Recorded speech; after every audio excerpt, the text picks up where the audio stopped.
beyond the line of peace. Captain Lydia Frost stood on the observation deck of the Horizon, watching the stars streak by as her ship led the humanitarian convoy toward Valari space. The 6 vessels, Horizon, Mercy Light, Healer's Hand, Providence, Benevolence, and Guardian Spirit, carried medical supplies, emergency shelters, and hundreds of volunteer doctors, engineers, and relief workers. 3 hours until we reached the border checkpoint, announced First Officer Josiah Kemp, his dark eyes focused on the navigation console. Lydia nodded, her silver-streaked hair catching the light. Informed the convoy. I want all ships to broadcast their credentials and manifest when we're in range. The devastating solar storm had crippled 3 Valari colonies, destroying power grids and communication systems. Though relations between humans and the amphibious Valari had been tense since the resource conflicts 5 years ago, Earth had immediately offered aid when news of the disaster reached them. Dr. Indira Patel, the mission's medical director, joined Lydia at the viewport. The medical teams are ready. We have trauma units prepared for immediate deployment. Let's hope the Valari government has prepared landing zones as promised, Lydia replied. The peace treaty between Earth and the Valari Collective was barely 8 years old, signed after decades of territorial disputes in the Antari sector. The Valari had initially declined Earth's offer of help after the solar storm, but their prime counselor had eventually accepted, acknowledging that their own relief resources were insufficient. Captain, called Communications Officer Devin Turner, his voice tense. I'm detecting unidentified vessels at bearing 047, moving to intercept. Lydia strode to the tactical display. Magnify. The screen showed 5 sleek, dark ships with distinctive swept-back fins, unmistakably Valari military vessels. They're not responding to hails, Devin reported, fingers dancing across his console. Keep trying all frequencies, Lydia ordered, and inform the convoy to maintain formation. Security Chief Zara Okafor frowned at her console. Captain, they're running active scans on our ships. Good, Lydia said. They'll see we're exactly what we claim to be. The Valari vessels continued their approach, now forming a wedge formation that would intersect directly with the convoy's path. Open a broadcast channel, maximum power, Lydia commanded. When Devin nodded, she spoke clearly. Valari vessels, this is Captain Lydia Frost of the Earth Humanitarian Convoy. We are unarmed and carrying relief supplies for your colonies affected by the solar storm. We have clearance from your government. Please respond. The bridge fell silent as they waited. The only response was continued scanning from the Valari ships. Perhaps there's confusion about our clearance codes, suggested Dr. Patel. Before Lydia could respond, Security Chief Okafor shouted, Energy spike. They're powering weapons. Red alert. All ships, evasive maneuvers. Lydia ordered. Too late. The lead Valari vessel fired, its energy beam slicing through the Mercy Light's hull. The medical ship's shields, designed for cosmic radiation, not weapons fire, failed instantly. Secondary explosions bloomed along its white hull before it broke apart in a violent flash. 312 souls, whispered Dr. Patel, her face ashen. The bridge erupted into controlled chaos as more Valari weapons fire cut through space. The Providence is hit, reported Officer Kemp. Benevolence has lost engines. Lydia's voice remained steady despite the horror unfolding. All remaining ships, scatter pattern Delta. Emergency transmission to Earth Command, Priority Alpha. The Horizon shuddered as a glancing blow struck its port side. Warning alarms blared as systems failed throughout the ship. Captain, called Devin, the Guardian Spirit is breaking away with Lieutenant Wei in command. Good, Lydia said grimly. At least one ship might make it back. The Valari warships moved with precision, cutting through the scattered convoy with devastating efficiency. The Healer's Hand exploded as concentrated fire ruptured its power core. Quantum channel established, Devin reported, blood trickling from a cut on his forehead where a console had exploded. But it's unstable. Earth Command, Lydia began, facing the camera, her voice calm despite the chaos. This is Captain Frost of the Humanitarian Convoy to Valari space. We are under unprovoked attack by Valari military vessels. The Mercy Light, Providence, and Healer's Hand have been destroyed with all hands. The ship rocked violently as another hit landed. Sparks showered from nearby systems as damage reports flooded in. The Guardian Spirit is attempting escape with Lieutenant Wei in command, she continued. I'm transmitting visual confirmation that these are Valari military ships, firing on clearly marked humanitarian vessels. Security Chief Okafor called out through the smoke now filling the bridge, "Captain, the Guardian Spirit has reached the jump point."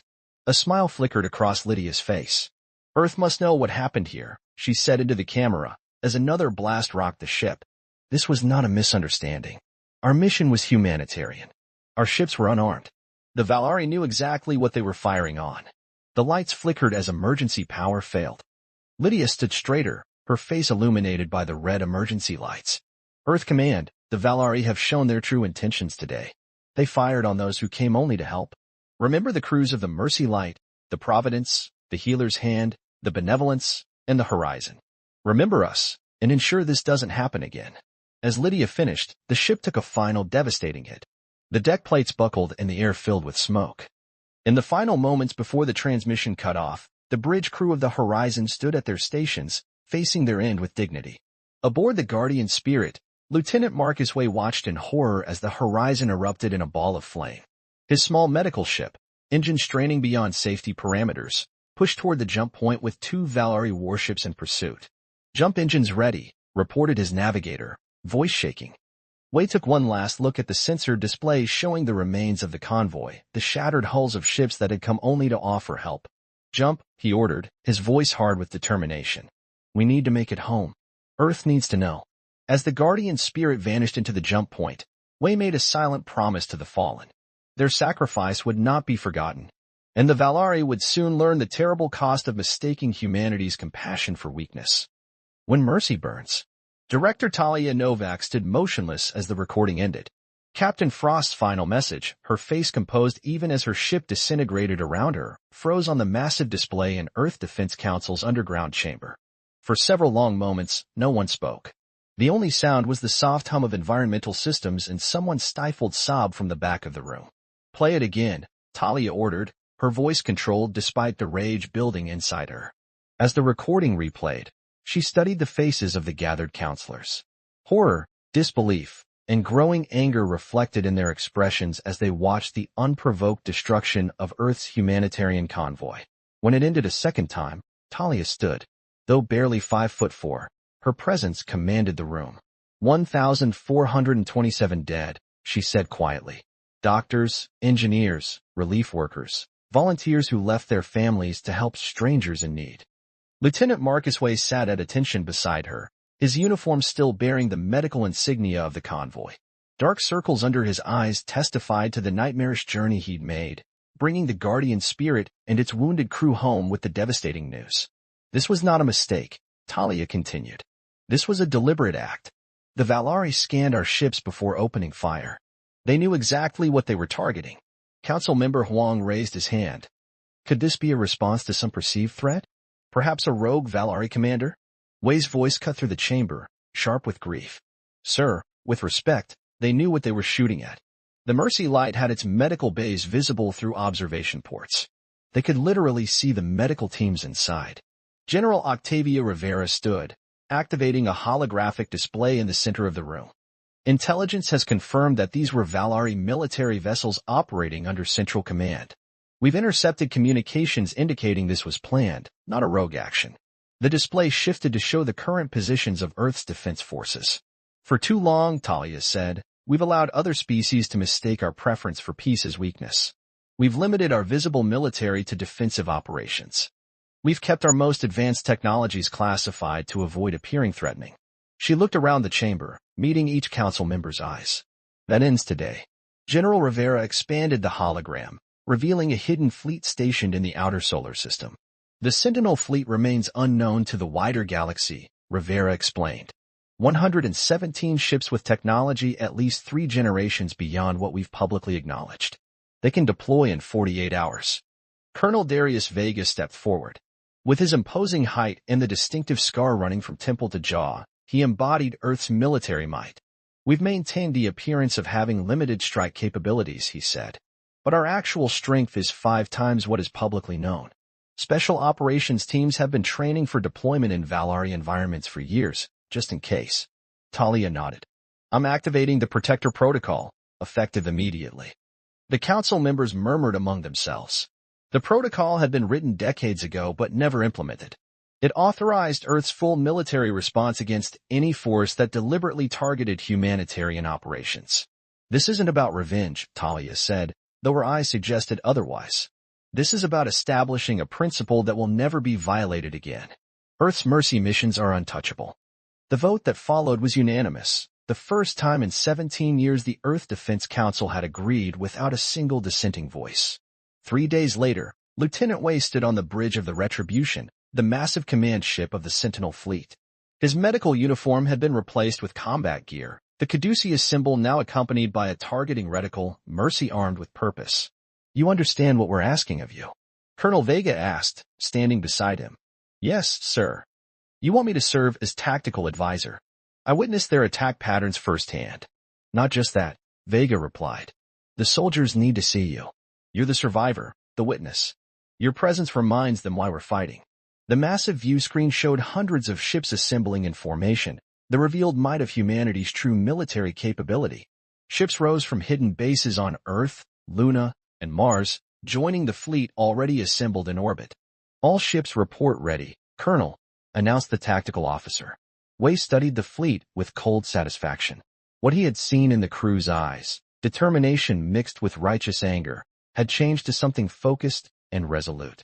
This was no longer just about punishment. It was about protection.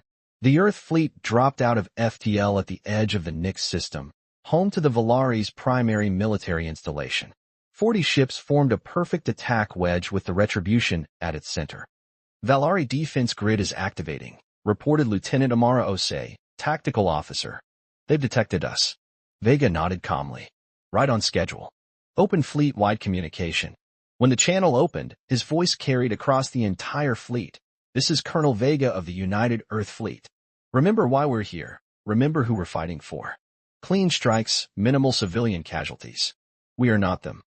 "Sir," called Communications Officer Jakub Novotny, "we're receiving a transmission from the Valari base." The main display activated, showing a Valari military commander. The alien's blue-scaled face registered surprise, quickly masked by arrogance. "Earth vessels, you have entered restricted Valari space. Withdraw immediately, or—" Vega cut the transmission with a gesture. They had their chance to talk when our medical ships were hailing them. He turned away. "Lieutenant, commence Operation Righteous Return." Wei's voice was steady as he gave the order. "All ships, execute Phase 1. The Earth fleet shimmered and disappeared from Valari sensors. Inside the Valari command center, panic spread as their defense systems began failing under attacks from invisible enemies. "Where are they?" demanded the Valari commander. "Find them." His sensor operator worked frantically. "They were just there, Commander. All 40 ships just vanished from our—" The base shook violently as precision strikes disabled their weapon systems one by one. "We're under attack," shouted the security chief. "Multiple precision strikes on our defense grid." On the Retribution, Wei watched the operation unfold with cold satisfaction. The prototype cloaking technology, never before used in combat, worked perfectly. The Valari couldn't see Earth's ships, couldn't target them, couldn't even track where the attacks originated. "Stealth squadrons report all primary targets neutralized," reported Osei. "Defense grid down, communication arrays destroyed, hangars sealed. Their ships are grounded." Colonel Vega nodded. Phase 2. The Earth fleet reappeared, surrounding the Valari base in an inescapable formation. "Open communication to the base," Vega ordered. When the Valari commander appeared on screen again, his arrogance had vanished. "This is Colonel Vega of Earth," he said coldly. "Your defensive capabilities have been neutralized, your ships grounded, your communications cut off." He leaned forward slightly. 3 weeks ago, you fired on our medical ships. You killed over 1,000 unarmed rescue workers. Now you will answer for that." The Valari commander's scaled skin paled. We were following orders from high command. They said your ships were." "A lie," Vega interrupted flatly. "Your own scans confirmed what you were targeting before you fired." He turned away. "Lieutenant, you watched your fellow humanitarian workers die. What are your thoughts?" Wei stepped forward, facing the alien who represented those who had murdered his friends. "You had a choice," he said, his voice quiet but intense.